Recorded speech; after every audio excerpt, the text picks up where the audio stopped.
55, 55 और 95 हर उम्र के अफराद के लिए यकसा मुफीद मुफाद आम्मा का आलम बरदार। ज़रूर सब्सक्राइब करें, लाइक करें, शेयर करें और बेल आइकॉन प्रेस करें।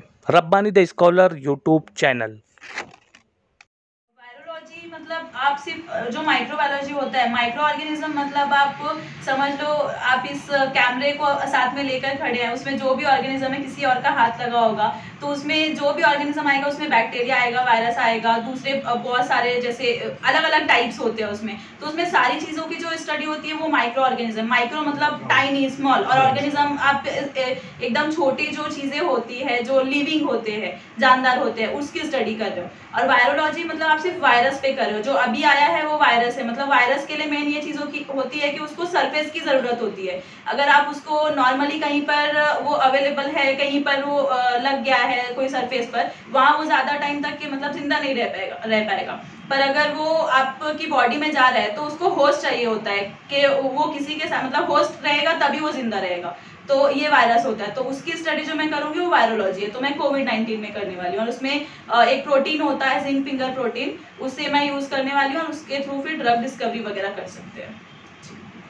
जी, आपको नाजिला सलीवा जो कलौंजी का बायोलॉजिकल नेम है, इस पर रिसर्च के ताल्लुक से आपको फर्स्ट प्राइज मिला था, उस ताल्लुक से आप कुछ बताएं। जी, तो कलौंजी को जो साइंटिफिक नेम है वो नाइजिला सताइवा है, और ब्लैक कलर के सीड्स होते हैं वो सबको ही मतलब पता होते हैं। तो उसमें जो मैंने मास्टर्स का जो मेरा प्रोजेक्ट था वो माइसेटोमा डिसीज पर था, और जो माइसेटोमा है वो साउथ अफ्रीका वगैरह मतलब सूडान और वैसी जो कंट्रीज जो इंडिया के जैसे पुअर कंट्रीज में आते हैं, लो मिडल इनकम कंट्रीज में, तो इंडिया भी उसमें शुमार होता है। और यहाँ पर हमें पता नहीं कि वो बीमारी ज़्यादा है, लेकिन गाँव वगैरह साइड जाएंगे तो वो बहुत ज़्यादा आम है, मतलब जो खेत वगैरह में काम करते हैं उन लोगों में ये चीज़ बहुत ज़्यादा कॉमन होती है। तो उसको मतलब मेन हम लोग फोकस में लेकर आते हैं, और इंडिया में अभी तक उस पर कलौंजी का यूज़ करके किसी ने भी नहीं, कलौंजी पर रिसर्च बहुत हुई है पर ये डिसीज़ को लेकर नहीं हुआ था। और वो डिसीज़ ऐसी है कि उसमें जो मतलब स्किन जो होती है ना वो इन्फेक्शन होता है, वो इतना ज़्यादा बढ़ जाता है कि वो सर्जरी के अलावा उसमें कोई भी ऑप्शन नहीं होता है। तो सर्जरी हो जाएगी तो आपका पैर कट जाएगा, हाथ कट जाएगा, तो वो चीज़ मतलब कुछ चाहिए कि वो ट्रीटमेंट हो सके, तो उसके लिए हमने कलौंजी का इस्तेमाल किया था। ये अभी जैसे कोरोना वायरस का बहुत ज़्यादा जोर है, तो इस ताल्लुक से क्योंकि आपका सब्जेक्ट है वायरोलॉजी, तो कोरोना वायरस एक्चुअल चीज़ क्या है? कोरोना वायरस कोविड-19 मतलब एक सीवियर एक्यूट रेस्पिरेटरी सिंड्रोम करके, जो सार्स कोविड-2 पूरा नाम है उसका, और कोविड मतलब कोरोना वायरस डिसीज, तो उसको हमने शॉर्ट में दिया है कोविड में उसका नाम दिया गया था। अभी उसमें वेरिएंट, तो कोरोना वायरस मेन ये चीज़ है कि ये रेस्पिरेटरी डिसीज है, मतलब जैसे टीबी एक होता है कि मतलब आपको रेस्पिरेशन के थ्रू वो जाता है, मतलब आप सांस वगैरह लेते हो और किसी से कांटेक्ट में आते हो तब वो फैलता है, तो मेन कोविड-19 भी इसी तरीके से फैलता है। तो सार्स जो सीवियर एक्यूट रेस्पिरेटरी सिंड्रोम है ये पहले था, लेकिन जो कोविड-19 है ये मतलब उसी में अभी बैट के थ्रू पहले बोला गया है, लेकिन वो बोल नहीं सकते हैं कि वो लैब में डेवलप हुआ है, क्योंकि लैब में भी डेवलप हो सकता है वो चीज़। तो वो दोनों में से किस तरीके से अभी तक उस पर चीज़ें चली रही है और बहस वगैरह उस पर अभी तक चली रही है।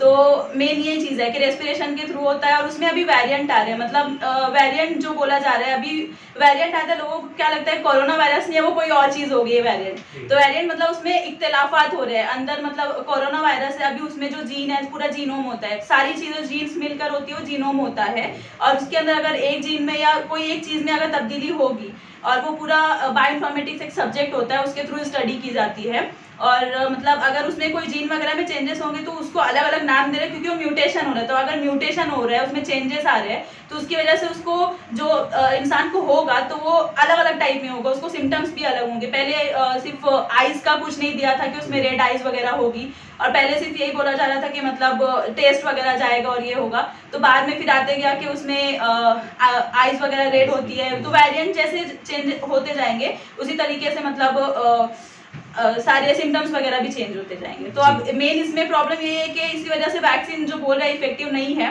वो चीज़ इफेक्टिव है, अभी उसमें रिसर्च इतनी जल्दी हो नहीं सकती है। तो अब कौन से वेरिएंट में इफेक्टिव है कौन से में नहीं है, तो ये चीज़ की अभी रिसर्च हर जगह पर जारी है। तो अभी जो करंट म्यूटेंट वर्जन है उसका डेल्टा, तो ये जो ओल्ड वर्जन है उससे ज़्यादा डेंजरस हो सकता है?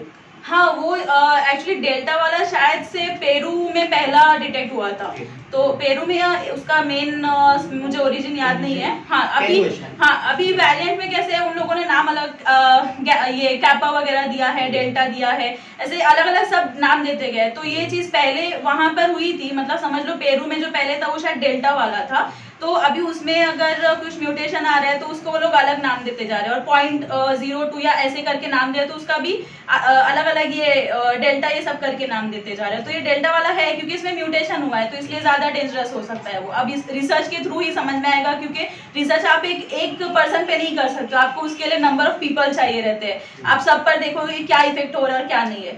तो ये चीज़ अभी चल ही रही है। अब वो बोल नहीं सकते हैं कि क्या वो ज़्यादा डेंजरस है या क्या है, लेकिन कुछ रिसर्च हुई उसी की बिना पर बोला जा रहा है कि ये डेंजरस है। मुस्लिम लड़कियों के लिए रिसर्च में क्या अपॉर्चुनिटीज़ हैं, जैसे आप इस फील्ड से वाबस्ता हैं तो? मुस्लिम लड़कियों के लिए मतलब रिसर्च में आप ये चीज़ कर सकते हो कि रिसर्च ये नहीं है कि आप कुछ नई चीज़ कर रहे हो, मतलब सर्च और रिसर्च, उसका नाम जो चीज़ ऑलरेडी है आप उसी पर रिसर्च कर रहे हो, वापस उसी चीज़ को आप उठा रहे हो, पहले की आप चीज़ें निकालो, उसके अंदर अभी जो ट्रेंड चल रहा है उसमें क्या चेंजेस है, अगर आप उसी को बता दोगे तो वो एक रिसर्च हो जाएगा। तो उसमें मतलब अपना दिमाग बहुत सारी ऐसे डायरेक्शन में चलता है, नॉर्मल भी हम लोग सोचते रहते हैं, तो अगर आप उसी को प्रॉपर आप एक प्रैक्टिकल उसमें लेकर आओगे तो वही रिसर्च कहलाएगा। तो मुस्लिम लड़कियां उसमें जा सकती है, और यहाँ स्पेशली मालेगांव की लड़कियां तो इजीली जा सकती है क्योंकि दिमाग यहाँ पर बहुत है। जैसे कि मेरे अब्बू बोले थे कि यहाँ की मिट्टी बहुत जरखेज है, तो बस उसका फ़ायदा उठाना चाहिए और आगे बढ़ना चाहिए। रिसर्च में आप इजीली जा सकते हो। जी, अभी जो लड़कियाँ अगर वो चाह रही हों कि रिसर्च में उनको जाना है, तो किस तरीके से इसके यानी प्रिपरेशन उनको करना चाहिए अभी 11th-12th में जो लड़कियां हैं साल बाद? जी, तो रिसर्च में जाने के लिए एक तो ये भी होता है कि जैसे मैंने ICMR नारी में वर्क किया है, तो वहाँ पर पहले ये नहीं पता था कि MBBS वाले भी रिसर्च में जाते हैं। अभी जो फील्ड में मैं जा रही हूँ PhD के लिए, वो लोग MBBS करने के बाद भी PhD करने के लिए जाते हैं। और एक जैसे पब्लिक हेल्थ का एक कोर्स होता है मास्टर्स वगैरह, वो BSc के बाद भी कर सकते हैं, लेकिन लोग MBBS के बाद जाते हैं, तो उसकी वैल्यू है, तभी MBBS के बाद भी लोग उसी में करने के लिए जा रहे हैं।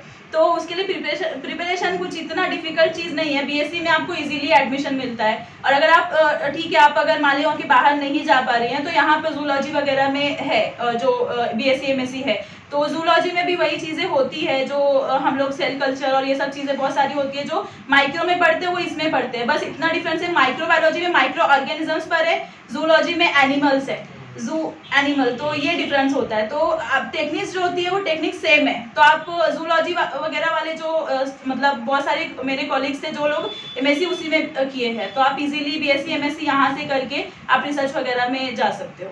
जी, आपके बाद आने वाली तालिबात इस फील्ड में अगर आना चाहें तो आप उनको किस तरीके से हेल्प करना चाहिए? जी, मैंने तो ऑलरेडी 1 साल पहले से ही इंस्टाग्राम पर एक पेज बना के रखा हुआ है, लेकिन वो बात होती है जब तक आप कुछ नई आगे पहुंच जाते हो तो लोग आपको नहीं जानते हैं। तो नई तालीम के नाम से इंस्टाग्राम पर पेज मैंने ऑलरेडी बनाया है, और दिल्ली की कुछ लड़कियां थी, उन लोगों को एडमिशन के लिए, इवन वो लोग कॉन्वेंट वगैरह के पढ़े हुए, बट वो लोग को फील्ड कौन से चूज़ करना है वो लोग को नहीं समझ में आ रहा था, वो उन लोगों को मैंने हेल्प की थी। और मैंने यहाँ के स्टूडेंट्स को ढूंढ के मैंने फॉलो भी किया था, पर वो मतलब लोगों को समझ में नहीं आता वो एग्जैक्टली है क्या। तो अब जब मैंने यहाँ पर बताया तो आई होप के लोग उस चीज़ को फॉलो करेंगे, और उसके थ्रू मैं मतलब अगर कुछ गाइडेंस चाहिए तो मैं आप लोगों की हेल्प कर सकती हूँ। जैसे एक रिसर्च के लिए आपने यानी कब अप्लाई खुद से किया था, और अमेरिका यानी किस तरीके से आपने चूज़ किया उसको? पहले तो मैं यहाँ पर MSc के बाद जब मैं यहाँ BSc में के साथ जॉब कर रही थी, तो वहाँ पर कुछ जो साथ में बहुत एजेड पीपल थे उन लोग को वो मौका नहीं मिल पाया था कि वो लोग वो चीज़ें कर पाए।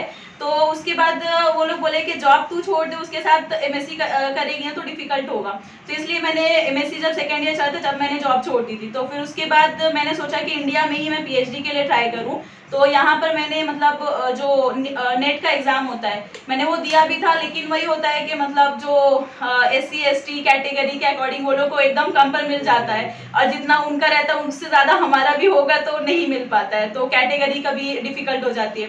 तो मैंने 1 से 2 बार ट्राई किया, एकदम एज पर आकर वो चीज़ नहीं हो पाई।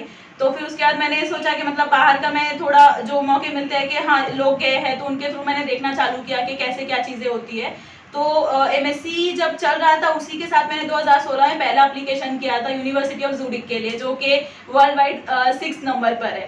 तो वहाँ का रिजेक्शन हो गया था। फिर उसके बाद मतलब एक एक चीज़ें समझ में आई कि कैसे क्या किया जाता है, तो किसी का गाइडेंस नहीं था प्रॉपर। बस नेट पर मैंने सर्च करते करते कि हाँ यूनिवर्सिटी ये वाली है तो इसमें क्या रिक्वायरमेंट है, तो ऐसे करके फिर मैंने आइल्स वगैरह का एग्जाम दिया और फिर जीआरई पहले मैं नहीं देने वाली थी, मैंने सिर्फ यूरोप के लिए ट्राई किया था क्योंकि यूरोप में सिर्फ आइल्स एग्जाम लगता है और वहाँ पर मतलब आपको एप्लीकेशन फीस भी नहीं लगती है क्योंकि यूएस में क्या होता है एप्लीकेशन फीस एक यूनिवर्सिटी के लिए 4 से 5 हज़ार जाता है। अब आप अगर 10-15 यूनिवर्सिटीज करोगे तो आप काउंट कर सकते हो कितने पैसे उसी में जाएंगे। तो फिर बाद में मैंने सोचा कि मतलब यहाँ पर मुझे यूनिवर्सिटी ऑफ बर्मिंघम यूरोप में मिल गया था पर फेलोशिप का इशू आ रहा था। फिर बाद में ये सोचा कि हाँ यूएस में फंडिंग प्रॉपर मिलती ही है, आप अगर स्टार्ट में पैसे थोड़े बहुत आप लगा दोगे पर आपको फंडिंग मिलेगी। तो फिर मैंने जॉब जब कर रही थी तो उसी के साथ मैंने थोड़ा थोड़ा करते करते ऐसे मैनेज किया और फिर जीआरई का एग्जाम भी मैंने दिया और फिर अल्हम्दुलिल्लाह एडमिशन वहाँ पर मिल गया। जी एक लास्ट क्वेश्चन कि आपने रिजर्वेशन की बात की तो आप रिजर्वेशन को किस नज़र से देखते हैं? क्या आप ओपन कैटेगरी से आपने किया हुआ है या कास्ट?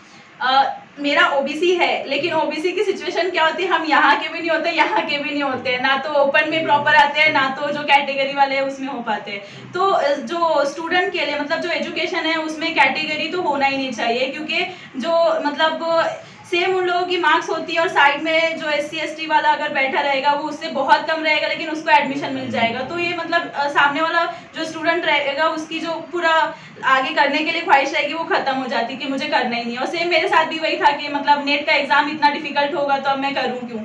तो फिर बाहर जब वो लोग प्रॉपर टैलेंट हर चीज़ पर देखते हैं, वो लोग इंटरव्यू प्रॉपर लेते हैं, सिर्फ कोई एग्जाम पर नहीं के सिर्फ यही देना है आपको, तो वहाँ पर आपकी टैलेंट की कदर होती है कि हाँ आप क्या कर रहे हो वो चीज़ पर फोकस करेंगे। कॉम्पिटिटिव एग्जाम के लिए आपने कभी ट्राई किया है? एक बार बीच में कुछ फ्रेंड्स हैं उन लोगों के थ्रू मैं सोच रही थी कि ट्राई करूंगी, मैं कुछ बुक्स भी लेकर आई थी पर पता नहीं मेरा उसमें इतना ज़्यादा दिल नहीं लगा था। और जब मैं यहाँ पर 10th में मतलब 10th के बाद जो इंग्लिश स्पीकिंग की क्लासेस होती है स्वेस वगैरह में चलती है तो वहाँ पर जब पूछते थे तो मैं भी वो आंसर भी देती थी कि हाँ मैं ट्राई करूँगी इसमें। मैंने थोड़ा टाइम उसमें मतलब घर पे पता नहीं है मैं बुक्स वगैरह लाई थी पर पता नहीं मुझे उसमें इतना ज़्यादा इंटरेस्ट नहीं आया था। तो फिर मैंने एक टाइम पॉइंट पे आकर उस चीज़ को ज़्यादा फोकस नहीं किया और फिर अपनी पढ़ाई पर ज़्यादा फोकस किया था। बहुत बहुत शुक्रिया। रब्बानी दी स्कॉलर यूट्यूब चैनल इल्मी, अदबी, दीनी, मिली, समाजी, सकाफती, तहजीबी, फलाही, तिब्बी, फ़न्नी, माशी, तिजारती, माशरती, इंतज़ामी, इनकलाबी, तहरीकी, तहकीकी, तकनीकी, तफ्तीशी, तामीरी, तालीमी व मालूमाती यूट्यूब चैनल ज़रूर सब्सक्राइब करें, लाइक करें, शेयर करें और बेल आइकॉन प्रेस करें। रब्बानी दी स्कॉलर यूट्यूब चैनल।